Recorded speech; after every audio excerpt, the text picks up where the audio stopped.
Police हमारी जिंदगी में बहुत असीम रोल निभाती है और ये हमारे समाज का अभिन्न अंग है। अगर हमें जानना हो सामने पुलिस वाला किस पद का अधिकारी है तो हम वर्दी देखकर ही बता सकते हैं कि सामने पुलिस वाला किस पोस्ट पर है। हमारी पुलिस में अलग अलग रैंक के पद होते हैं, तो चलिए जानते हैं उनकी वर्दी पर लगे बैजेस से उनकी पोस्ट को कैसे पता कर सकते हैं। सबसे पहला पद होता है कांस्टेबल का।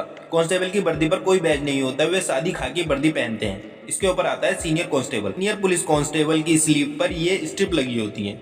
उससे ऊपर आता है हेड कांस्टेबल, उसकी स्लीव पर 3 स्ट्रिप लगी होती हैं। हेड कांस्टेबल से ऊपर पद आता है असिस्टेंट सब इंस्पेक्टर का, जिसको एएसआई बोलते हैं। एएसआई के कंधे पर एक स्टार लगा होता है, साथ ही आधा इंच चौड़ाई की एक पट्टी लगी होती है। यह एक लाल और नीले रंग की पट्टी होती है। एएसआई के बाद सब इंस्पेक्टर यानी एसआई का पद आता है। एसआई के कंधे पर 2 स्टार और नीले और लाल रंग की स्ट्रिप लगी होती है। एसआई के बाद आता है इंस्पेक्टर। इंस्पेक्टर की वर्दी पर 3 स्टार लाल और नीले रंग की पट्टी के साथ लगे होते हैं। इसके बाद आता है डीएसपी का पद। डीएसपी के कंधे पर 3 स्टार लगे होते हैं, लेकिन उसके साथ वो लाल और नीले रंग की पट्टी नहीं होती। इसके बाद आता है एएसपी का पद। इसकी फुल फॉर्म होती है additional superintendent of police. ASP की वर्दी पर एक अशोक स्तंभ होता है। इसके बाद आता है एसपी का पद। एसपी की वर्दी पर एक अशोक स्तंभ और एक स्टार लगा होता है। एसपी के बाद आता है एसएसपी का पद। एसएसपी की वर्दी पर एक अशोक स्तंभ के साथ साथ 2 स्टार लगे होते हैं। इसी तरह आईपीएस ऑफिसर की वर्दी पर भी अशोक स्तंभ या स्टार लगे होते हैं, साथ ही आईपीएस लिखा होता है, जैसा कि आप स्क्रीन पर देख रहे हैं। इसके बाद आता है पुलिस कमिश्नर स्टेट का पद यानी डीजी। डीजी की वर्दी पर एक अशोक स्तंभ, एक तलवार, एक क्रॉस पैटर्न के साथ और नीचे आईपीएस भी लिखा होता है।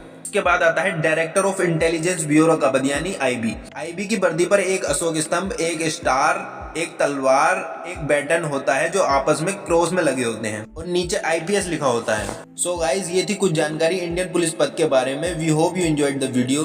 Thanks, see you soon.